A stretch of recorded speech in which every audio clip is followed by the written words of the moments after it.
Tadi dia, halo Kapit. Halo, selamat malam semua. Selamat malam. Aku baru gabung nih ya, baru naik ke mobil, baru selesai meeting, nah baru lihat Komal, ada kalian. Jadi aku ada hiburan pulang ke rumah, lanjut dulu. Apa bahasannya? Masih yang Sapa itu dulu deh. Dokter Andrea selamat malam, Mr. Blind selamat malam. Nih, Selamat Dokter malam, Janet. Kakak. Malam, Kak. Skip, malam semuanya. Mbak Fitri malam. Mbak Fitri pasti lupa aku deh. Ingat sih suaranya, cuman namanya kok beda ya? Daisy rumah ya, aku, kan? aku yang datang ke rumah Mbak juga. Iya ingat dong. Lanjut apa bahasannya? Ya Ini, tadi bahas aku- itulah. Apa Mr. Brian? Iya, jadi aneh ya ketika dilaporkan tanggal 2 Desember. Siapa rilis nih? BPOM. Siapa? Richard Lee. Richard Lee itu bener ya? Aku ini dulu nanya dulu kan hari ini nggak ngeliat medsos. Udah pindahin ke Serang katanya. Bener. berkasnya iya. Besok orangnya ya.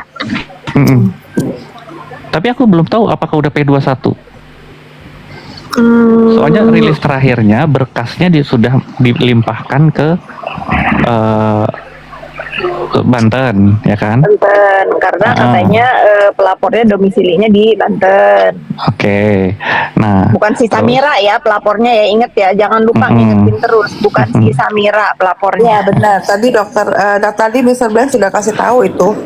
Bukan Samira lapornya. Nah, terus aku belum tahu apakah sudah P21 atau belum. Oke.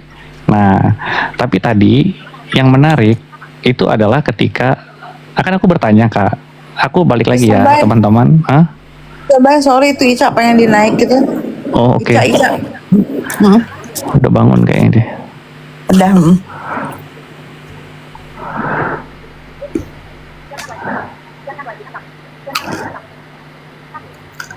Mana dia? Loh, kok Dr. Andreas turun?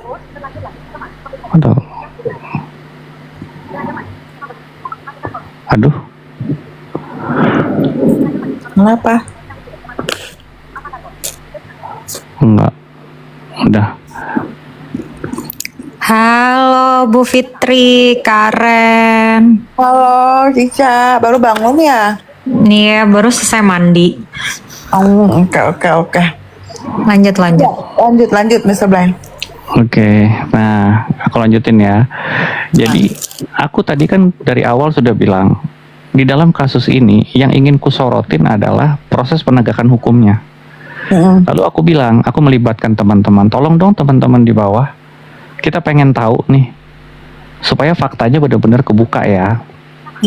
Aku pengen tahu DRL itu dilaporkan kapan. Lalu kemudian rilis BPOM itu keluarnya kapan? Dan yang terakhir, barang-barang sebagai barang bukti itu, ya, produk-produk yang dibeli itu dibelinya kapan? Oke. Nah, ternyata tadi disampaikan sama Dr. Andreas bahwa laporan itu dibuat tanggal 2 Desember tahun 2024. Oke. Rilis BPOM-nya itu tanggal 31 Desember 2024. Tolong dong naikin Dokter Janet tuh. Nah, berarti apa?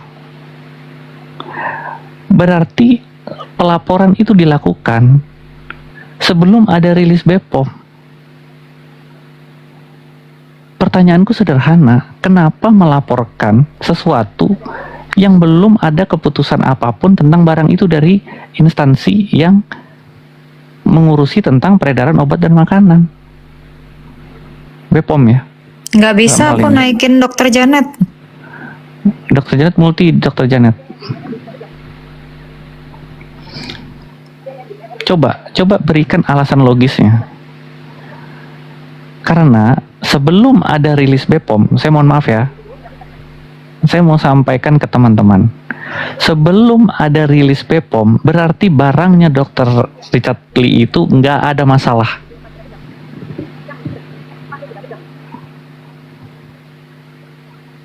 dia boleh beredar, dia diizinkan beredar, ya. Tidak ada teguran, tidak ada larangan, tidak ada pencabutan izin edar. Berarti itu barang legal dan boleh dijual. Pertanyaan saya, kenapa dilaporkan?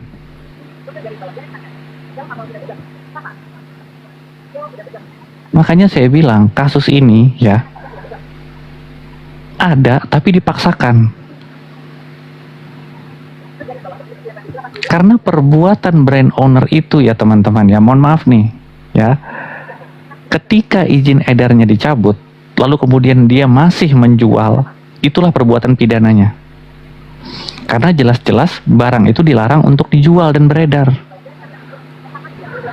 Tapi sebelum ada pencabutan izin edar, barang itu legal dan sah untuk dijual. Diizinkan oleh BPOM. Pertanyaan saya, kenapa tanggal 2 Desember dibuatkan laporan? Apa dasarnya? Seharusnya yang benar, ya, yang benar nih. Ketika BPOM mengeluarkan rilis, kemudian barang itu masih dijual dan ditemukan di pasaran atau sampai ke tangan konsumen, itulah saatnya untuk melapor. Ini persis yang dilakukan oleh Dr. Samira ya, karena ada produknya yang izin NA-nya sudah dicabut tapi masih bisa dibeli di pasaran. Nah ini waktu yang tepat untuk masyarakat melapor, karena prosedurnya benar. Tapi kalau di dalam kasusnya Dr. Richard Lee, seperti yang dijelaskan Dr. Andreas tadi, rilisnya 31 Desember 2024, tapi sudah ada LP tanggal 2 Desember 2024. Ada apa ini?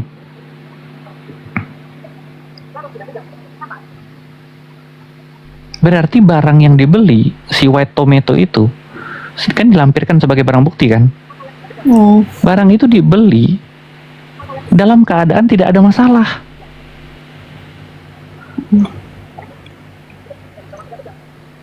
Terus motifnya apa? Kalau gitu saya bebas dong sebelum barang-barang yang olahan pangan olahan, sediaan farmasi, obat itu saya beli bebas aja di mana-mana, terus tiba-tiba saya laporin aja polisi, saya curiga Pak nih bohong nih. Boleh begitu ya?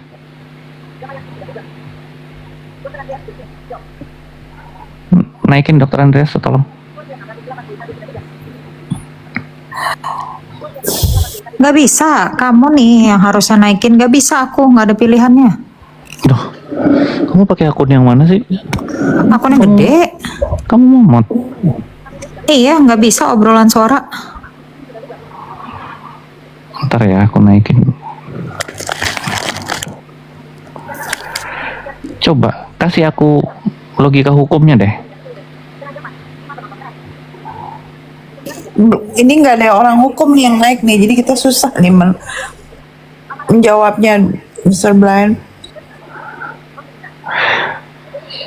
Jadi ini begini loh maksudku teman-teman ya.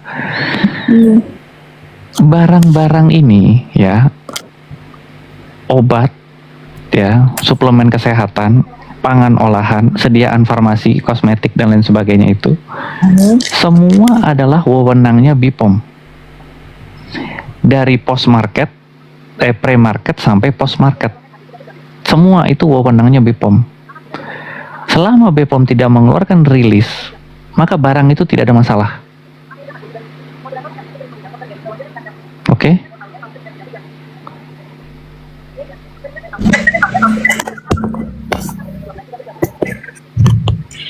Jadi masuk akal nggak sih, logis nggak kita dalam menyikapi masalah ini ya? Barang yang nggak ada masalah apa-apa nih, kita buatkan laporannya ke kepolisian.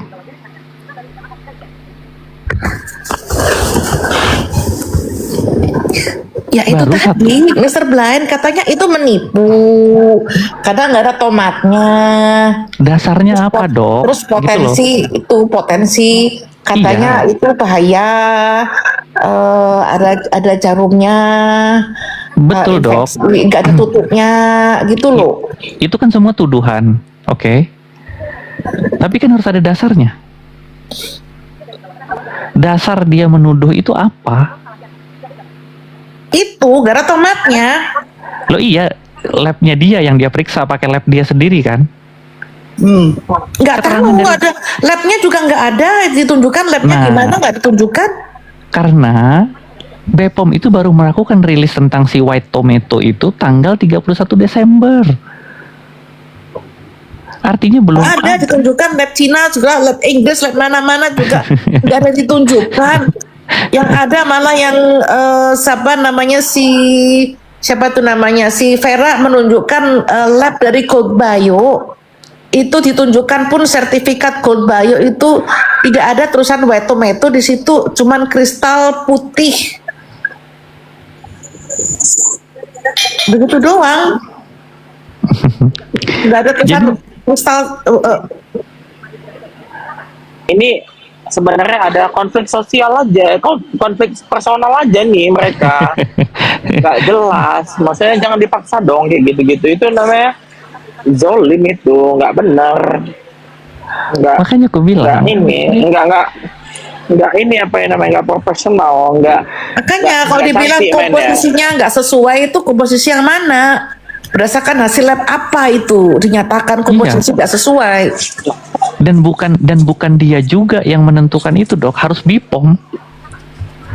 Harus BPOM yang menyatakan itu. Cinta ditolak katanya Dr. Andreas. Karena satu lagi Mr. Blind itu, kalau misalnya yang di sekretom itu, sekretom yang stem cell itu harusnya delik aduan, itu bukan Dumas. Betul. Deliknya harus delik aduan, harus korban. Karena yang menerima dia kan, injeksi si Karena skrotum itu. yang iya begitu, iya sekretom, bukan yang aduan masyarakat. Karena harus korban dari malpraktek tersebut yang melaporkan. Yes. Nah, ini yang menarik itu tadi. Berarti kan tadi yang dokter sampaikan kan udah valid tuh, Dok, ya. Laporan tanggal sekian, rilis white tomato tanggal sekian tuh udah valid ya. Nah, dari situ aja kita udah bisa menilai. Artinya barang yang dia selidiki, ya, barang yang dia beli, kemudian dia cek obrak-abrik labnya segala macam itu barang yang izin edarnya masih ada, barang itu legal, barang tidak ada masalah loh. Barang yang tidak ada masalahnya dia beli, dia periksa, kemudian dilaporkan ke polisi. Kenapa dia nggak lapor ke BPOM? Sampai menunggu rilis dari BPOM. Karena perbuatan pidananya, ya, itu setelah barang itu dilarang untuk dijual, kemudian masih dijual, itu pidananya. Tapi kalau dia bilang menipu konsumen, menjual barang tidak sesuai komposisi, itu harus menunggu dulu. Ketika sudah ditemukan oleh BPOM, kemudian di stop barang itu, dia kena pidana nggak? Saya mau tanya dulu deh teman-teman nih. Saya jualan nih. Gimana maksudnya, diulang lagi pertanyaannya tadi? Saya bikin barang, saya bikin produk. Oke. Saya urus surat izinnya semua, keluar izin edarnya, saya jualan. Jualan nih, Dok, saya jualan seperti biasa, saya promo. Kemudian saya dapat rilis dari BPOM bahwa barang itu izin edarnya dicabut. Barang-barang ditarik dari pasaran. Saya tidak boleh berjualan, tidak boleh lagi melakukan promosi. Oke. Saya ikuti semua prosedur itu, saya ikuti semua sanksinya. Saya kena pidana nggak, Dok? Enggak dong. Nah, itu jawabannya. Karena tidak ada perbuatan yang saya lakukan yang melanggar hukum.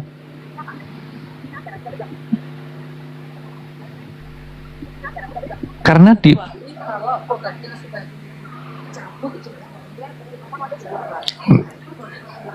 betul sekali, Dokter Janet.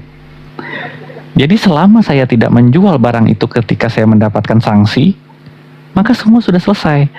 Karena barang itu baru dilarang saat itu. Sebelumnya kan tidak dilarang. Dan itu yang dilakukan oleh Dokpeng kan? Yes. Makanya saya bilang, saya harus membangun dulu konstruksi kita berpikir ya. Prosedur penegakan hukum di dalam dunia skincare ini harus seperti ini dulu, Dok. Ada mekanismenya, jangan sembarangan. Jangan sampai diputer-puter, dipelintar-pelintir, dipaksain sampai gaduh kayak begini, lalu kemudian merugikan orang lain. Dan masyarakat seolah-olah jadi kayak berasumsi bahwa sebelum ada peradilan orang ini udah pasti salah. Ini kan yang terjadi sekarang, dipaksakan kasusnya, lalu kemudian dijustifikasi bahwa dokter Richard Lee ini bersalah. Padahal belum tentu. Makanya saya mau masuknya ke prosedur penegakan hukumnya dulu. Ini udah benar apa belum? Kok sudah ada LP baru BPOM-nya rilis? Gimana sih ceritanya? Seharusnya kan rilisnya BPOM yang dijadikan dasar untuk melapor.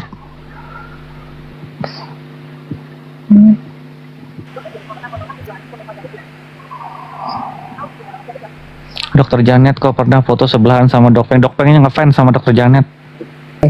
Enggak, kami waktu itu tahun kemarin itu kan kami ada acara seminar Perdesti yang biasa acara tahunan itu, sebenarnya yang malam ini ada perdebatan di mana?